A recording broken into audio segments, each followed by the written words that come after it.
Pete Hegseth is a great man. Pete Hegseth has honorably served his country. And Pete Hegseth right now is victim to a media smear job to try to destroy his character and try to remove him from the nomination for Secretary of Defense. Now, some people say, but Charlie, he doesn't have the experience, running a big organization. Hold on a second.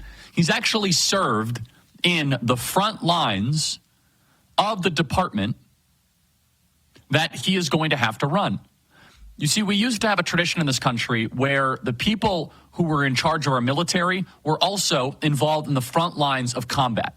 George Washington famously would march to the front lines against the British and would be shot at, would not be moved. Our leaders used to be hardened by actual conflict.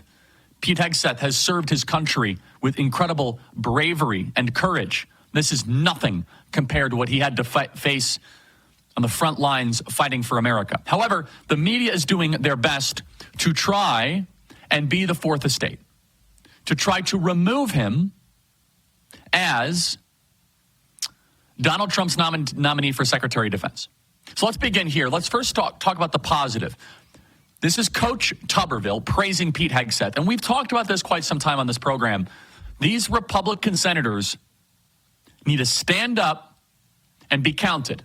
And if you are going to oppose Pete Hegseth, then we want to know your names and your states because we'll be visiting a neighborhood near you. If you're from Arkansas, if you're from Kansas, if you're from South Dakota, if you're from Idaho, and you're against Pete Hegseth, you're going to have to defend that to your voters. You see, the American people did not vote for old bull Senate Republicans to get in the way of President Trump's mandate.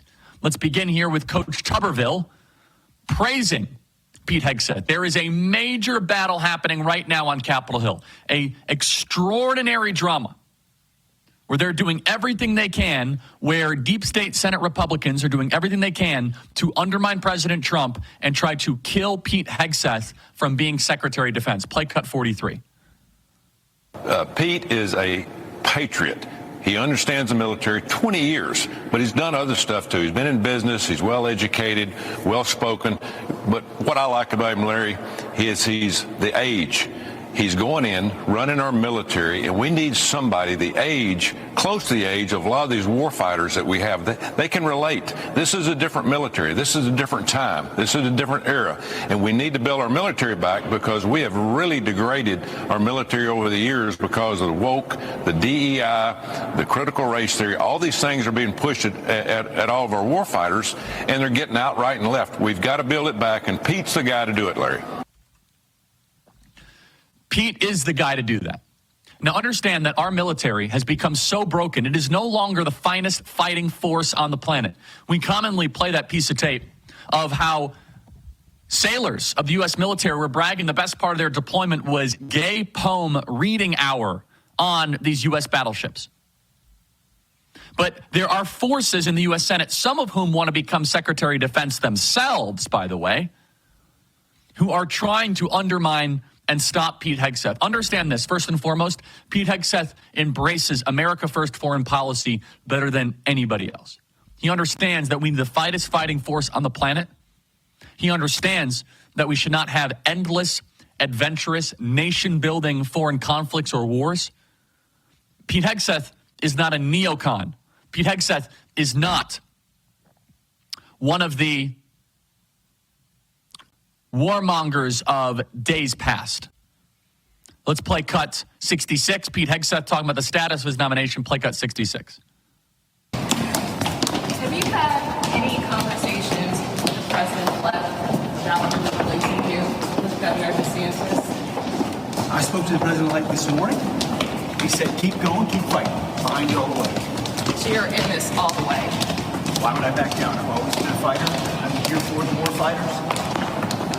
This is personal passion for me. You're not withdrawing your name from consideration, just to be clear. I'm meeting all day with senators. Understand what is happening here is that you have this Praetorian Guard of the U.S. Senate that is trying to stop the will of the American people. Now, this all started with the neocons of the Senate being a little nervous that Pete Hegseth philosophically might not agree with their warmongering agenda. Might ask questions, why are we sending hundreds of billions of dollars to Ukraine? Why are we not putting our country first? Now, they're veiling this by saying, oh, it's all about these very serious accusations against Pete Hegseth. Oh, back it up. What serious accusations are there? Now, one of them, they're saying, well, Pete Hegseth's own mom came out against him. Well, that's not true. This is Pete Hegseth on Fox. Pete Hegseth's mother on Fox News, Penelope Hegseth, defending her son. Was this on the mainstream networks? Play cut 77. What's one thing about Pete people don't realize? That he's got a big heart. That he's very smart. Yeah. He is the most faithful patriot of this country. He loves his country. Loves his country. He's fought and almost died for his country. He's a good dad. He's an amazing son and father, and that's the Pete I want people to know. Here's what we must understand, is that when Matt Gaetz dropped out, the enemies of our America First agenda thought they could pick off Trump's cabinet one by one using old Washington smear tactics. If Pete Hegseth becomes the latest pick to get knifed in the back, Bobby Kennedy be next, then Tulsi Gabbard, then Cash. We must not allow them to get away with this. This is a red line. Pete Hegseth is a red line. And I am tired of hearing, oh, these anonymous senators. Okay, is it Jim Crapo or Mike Crapo? Is it Mr. Risch in Idaho? Is it Mike Rounds? Is it Joni Ernst? Is it Bozeman or whatever his name is from Arkansas? You never hear from these people unless they want to vote no on Trump's nominees or vote yes on Ukrainian money. These guys, you never hear from them at all. Is it Shelley Moore Capito in Mississippi? West Virginia? Is it Cindy Hyde-Smith in Mississippi?